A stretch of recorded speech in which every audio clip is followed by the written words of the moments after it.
From VOA Learning English, this is the Agriculture Report in Special English. In Africa, severe food shortages have affected 18 million people in 9 Sahel countries this year. This was the third severe food crisis in 4 years in the area bordering the Sahara.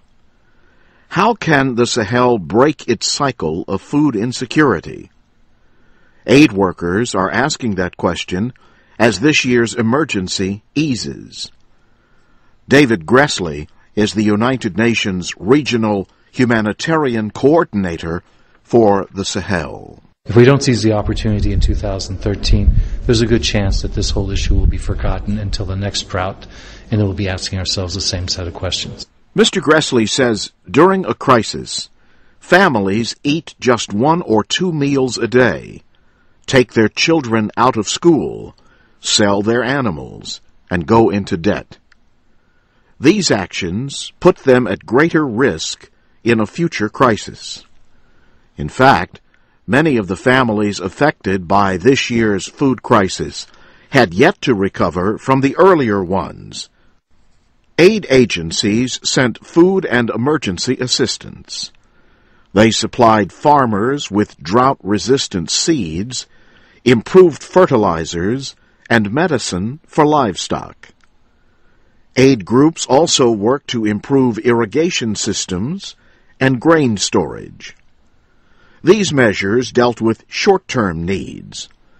But David Gressly says the work should not stop when the crisis eases. And I think now there's an understanding that a very targeted program looking at these 18 million people affected this year, working with them to find ways so that they don't have to make the kinds of decisions to survive in a crisis of a drought, for example, that compromises their long-term future.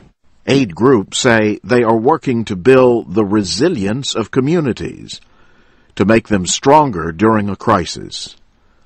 David Gressly says this means taking steps like reducing child malnutrition and changing cultural practices that may be harmful. For example, he says there is a practice in many communities across the Sahel to give water to babies under 6 months of age because of the heat. But the water is often dirty and makes the children sick. This starts a cycle toward severe malnutrition. It can be prevented by feeding babies only breast milk. This year's food crisis followed unpredictable and insufficient rains. High food prices only made the situation worse. David Gressly says aid agencies in Chad have been building dams to store water during the rainy season. This water can later be used to irrigate fields. Al-Hassan Cissé, from the British aid group Oxfam, says building the resilience of poor people also means investing in food reserves and social protections like health care. Aid groups say prevention costs less than treatment.